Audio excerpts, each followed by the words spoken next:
운전하시면서 혹은 잠시 다른 일하면서 듣고 계신가요? 복잡한 정보들 속에서 길 잃지 않도록 저희가 오늘 당신이 꼭 알아야 할 핵심만 딱 파고들어서 전해드릴게요. 2026년 2월 4일 암호화폐 시장의 가장 중요한 이야기들 지금 바로 시작합니다. 네, 지난 주말에 시장이 정말 정신이 하나도 없었죠.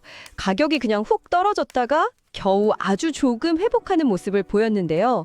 아마 많은 분들이 밤잠 설치셨을 것 같아요. 맞아요. 그래서 저희가 자료들을 쭉 보니까 이게 지금 시장이 완전히 두 개의 다른 이야기를 동시에 하고 있는 것 같더라고요. 두 개의 다른 이야기요? 네. 단기적인 공포, 그리고 장기적인 기회. 이 두 가지가 지금 정면으로 꽝 부딪히는 그런 모습이 보였습니다. 정말 정확한 표현이시네요. 좋습니다. 그럼 오늘 그 두 가지 이야기가 어떻게 충돌하고 있는지 저희가 한 세 가지 포인트로 나눠서 깊게 한번 파고들어 보겠습니다. 네, 좋습니다. 우선 첫 번째로는요, 주말 동안 비트코인을 끌어내렸던 그 공포의 실체.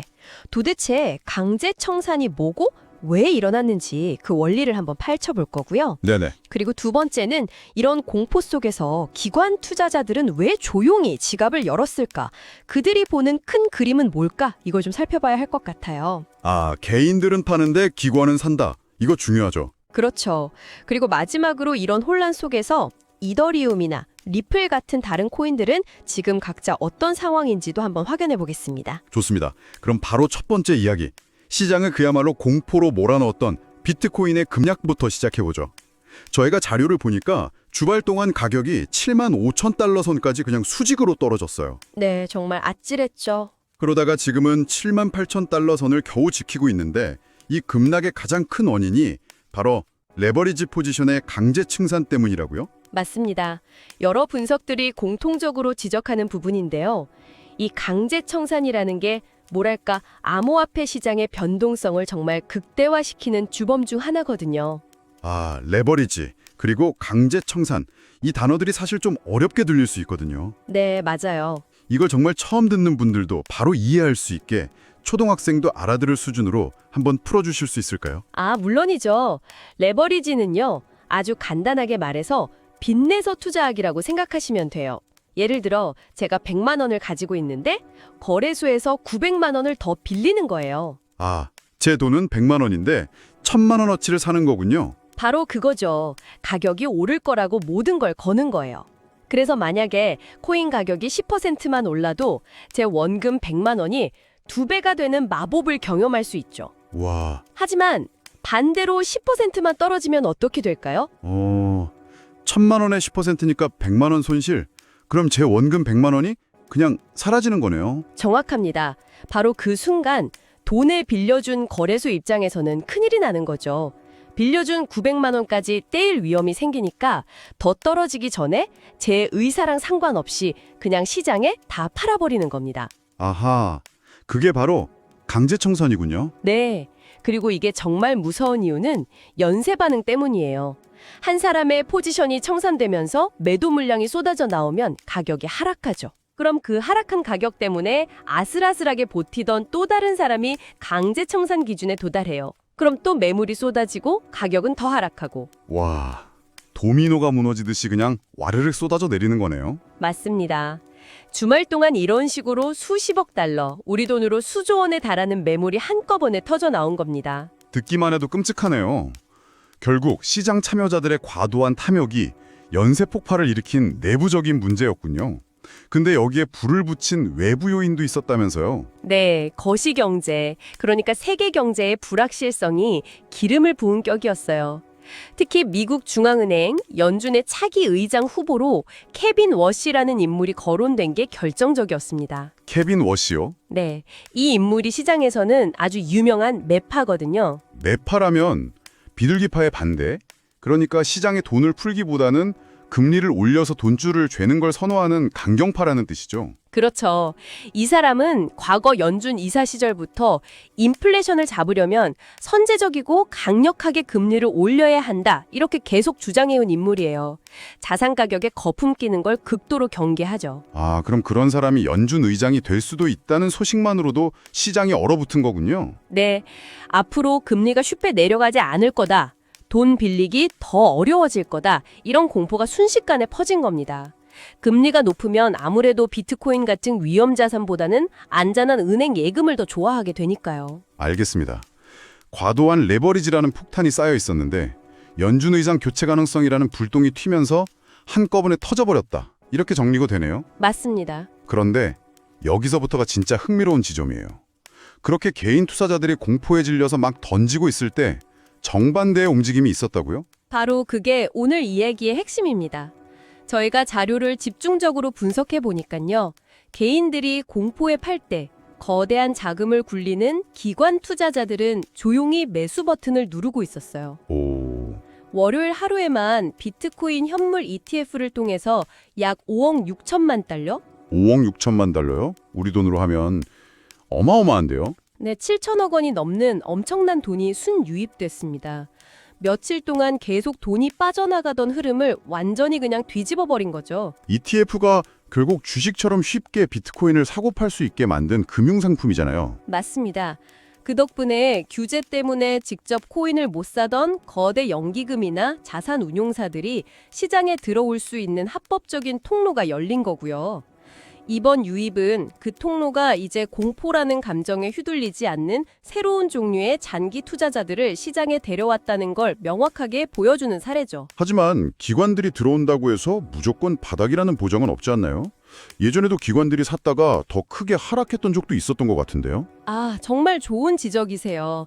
물론 보장은 없죠. 하지만 과거와 다른 점은 지금의 기관 자금은 지속성과 제도화라는 특징을 가진다는 점이에요. 지속성과 제도화요. 네, 예전에는 몇몇 기술 기업들이 약간 투기적으로 매수하는 경향이 있었다면 지금은 블락록 같은 세계 최대 자산 운용사들이 만든 ETF를 통해 연기금 같은 보수적인 자금까지 꾸준히 들어올 수 있는 시스템이 갖춰졌다는 게 가장 큰 차이점입니다. 아하, 여기에 더해서 마이크로 스트래티지라는 비트코인 투자로 유명한 기업도 855개의 비트코인을 추가로 샀다는 소식도 있었고요. 또 미국이랑 이란 사이의 긴장이 좀 완화될 거라는 기대감도 아주 약간의 반등에 힘을 보탰습니다. 그렇군요. 개인들은 레버리지랑 단기 시황에 반응하면서 팔고 기관들은 제도화된 상품을 통해서 장기적인 관점으로 사고 있다. 정말 시장의 성격 자체가 변하고 있는 거대한 전환점처럼 느껴지네요. 네, 맞아요. 이런 상반된 움직임이 결국 투자자들의 심리가 극단적으로 갈렸다는 뜻일 텐데 이걸 객관적인 숫자로도 확인할 수 있겠죠. 물론입니다. 이럴 때 참고하기 좋은 게 바로 암호화폐 공포 탐욕 지수예요. 0에 가까우면 극심한 공포, 100에 가까우면 극심한 탐욕을 의미하는데요. 현재 지수가 얼마인 줄 아세요? 얼마인데요? 17입니다. 17이요. 와, 거의 바닥 수준이네요. 시장 참여자들이 지금 극도로 겁에 질려 있다. 이런 명확한 신호군요. 그렇죠. 그런데 이 지수가 흥미로운 점은 역사적으로 아주 훌륭한 반대 지표 역할을 해왔다는 거예요. 반대 지표요? 네. 모두가 공포에 떨면서 시장을 떠나려 할 때, 즉 지수가 20 아래로 내려갔을 때가 장기적으로는 꽤 괜찮은 매수 기회였던 경우가 많았어요. 물론 이번에도 그렇다고 단정할 수는 없지만요. 워렌 버핏의 남들이 공포에 떨 때 탐욕을 부려라. 이 말이 딱 떠오르는 숫자네요. 맞습니다. 그런데 이 공포가 단순한 감정만은 아니라는 좀 뼈아픈 데이터들도 있습니다. 어떤 것들이죠? 첫째, 비트코인이 4개월 연속으로 월간 하락 마감을 했습니다. 이런 일은 약세장이 한창이던 2018년 이후 처음 있는 일이에요. 그만큼 하락의 힘이 오랫동안 지속되고 있다는 뜻이죠. 4개월 연속 하락이라니 투자자들 입장에서는 정말 피가 마르는 시간이겠네요. 그리고 더 중요한 데이터가 하나 더 있어요.